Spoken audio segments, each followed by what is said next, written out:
TMC सांसद गालीबाज महुआ मोइत्रा का number अब लग गया है।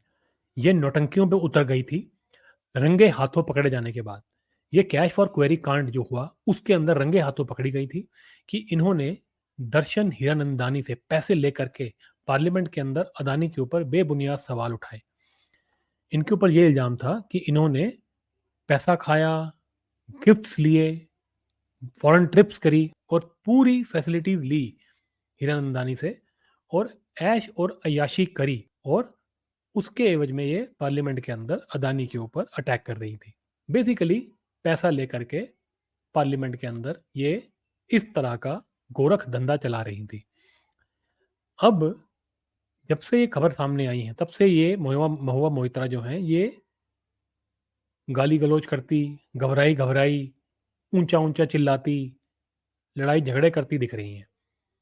पहले तो इन्होंने कहा कि मैं लोकसभा एथिक्स कमेटी जो इसकी जांच कर रही थी उसके सामने नहीं आ सकती 5 नवंबर को क्योंकि मेरा बड़ी बिजी हूँ। फिर इन्होंने इंटरव्यू देने शुरू कर दिए और सांसदों को बुरा भला कहना शुरू कर दिया। फिर इस चीज़ का संज्ञान लिया लोकसभा कमेटी ने और उनको कहा भैया आपके पास तो बहुत समय है, आप तो गाली गलौज करती फिर रही हैं, अब आ जाओ ज़रा जल्दी आ जाओ। बहुत हो गया, आपने बहुत तिरस्कार कर दिया लोकसभा के मेंबर्स का, अब आ जाओ। जब बुलाया गया तो वहाँ पे भी इन्होंने और कुछ कमेटी के ही लोगों ने उपद्रव किया। बाहर जाने के बाद भी इन्होंने अपनी हरकतें नहीं छोड़ी और ये तांडव करते रहे। खबर ये आई कि अंदर इन्होंने ढंग से बिहेव नहीं किया, सवालों के जवाब नहीं दिए और हल्ला करने की कोशिश करी।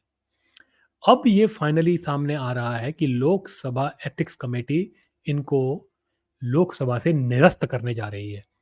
और ना ही सिर्फ ये, उन्होंने लोकपाल को भी लिखा था इसके बारे में और कहा था कि वो बताएं कि अब इस केस की जांच कौन और कैसे करेगा। और लोकपाल ने ये कहा है कि इसकी जांच अब सीबीआई से कराई जाए क्योंकि ये जो मैटर है ये अब नेशनल सिक्योरिटी का बनता जा रहा है। क्योंकि ये जो मैडम है ये अपने दोस्तों को अपने पार्लियामेंट के यूजर नेम और पासवर्ड बांटती फिर रही थी और वो लोग जो हैं इनके बिहाफ पर कुछ भी सवाल लिखते जा रहे थे और एक तरह से ये पैसे लेकर के अपने पार्लियामेंट की जो राइट्स हैं वो इन्होंने बेच दिए। तो बेसिकली धंधा ऐसा चला रखा था कि पैसा दो और पार्लियामेंट में कुछ भी करवाओ, कुछ भी करो। इस तरह के इनके ऊपर इल्ज़ाम लग रहे हैं और ये दुबई से जो इनका दोस्त है दर्शन हीरानंदानी जिसने भी सब कुछ ये सब मान लिया है, उसने तो ये कहा है कि ये उसको फँसा रही थी, इसको प्रेशर करती थी, बड़े पैसे खाए हैं इसने उसके। तो वो तो ये पहली बात मान चुका है और ये भी इन्होंने मान लिया कि हाँ, मैंने उसके साथ यूज़र नेम पासवर्ड शेयर किया था।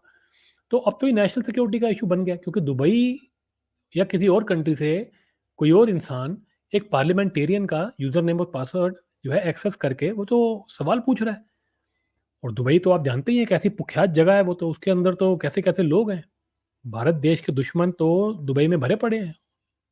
पूरी दुनिया के दुश्मन भी दुबई के अंदर भरे पड़े हैं। तो इसका एक नेशनल सिक्योरिटी का एक एंगल बनता था, जिसके ऊपर लोकपाल ने संज्ञान लेते हुए इसकी जाँच अब सीबीआई को दे दी है। और अगर इस केस के अंदर जाँच के बाद महुआ मोइत्रा दोषी पाई गई, तो आप समझ लीजिए ये लंबी नपी सिर्फ लोकसभा की मेंबरशिप ही नहीं जाएगी, ये जेल के अंदर भी जा सकती हैं और इनके ऊपर कड़ी कार्रवाई हो सकती है। तो अब ये बहुत ही बुरी खबर है महुआ मोइत्रा के लिए, जो कि इनके ऊपर जब से ये इल्ज़ाम लगे हैं कैश फॉर क्वेरी कांड के, ज़्यादा एग्रेसिव हो चुकी हैं। उनको देख के लगता है अंदर से बहुत ज़्यादा डरी पड़ी हैं, कई बार तो लगता है रो पड़ेंगी, लेकिन बाहर से पूरा एग्रेशन दिखा रही हैं और पूरी अपनी हरकतों पे उतरी पड़ी हैं। बीजेपी के सांसद को तो इन्होंने झारखंडी कुत्ता कह दिया। शर्म आती है बताते हुए भी, मुझे बोलते हुए भी इतना अजीब लग रहा है, लेकिन क्या करें, ये इन्होंने ये सब किया हुआ है। ये पहले भी टीवी पे गालियाँ दे चुकी हैं, पार्लियामेंट के अंदर गालियाँ दे चुकी हैं, ये बड़ा कुछ कर चुकी हैं। मुझे कॉन्फिडेंस दिखाने की कोशिश कर रही है नकली का, लेकिन अंदर से इनकी हालत बहुत खराब लग रहा है, हो चुकी है। तो अब ये देखने वाली बात होगी कि इनकी अब क्या दशा होती है, सीबीआई इनके ऊपर क्या कार्रवाई करती है और ये क्या जेल जाती हैं या नहीं। अगर आपको ये वीडियो अच्छा लगे तो इसको लाइक, शेयर और सब्सक्राइब करना ना भूलें।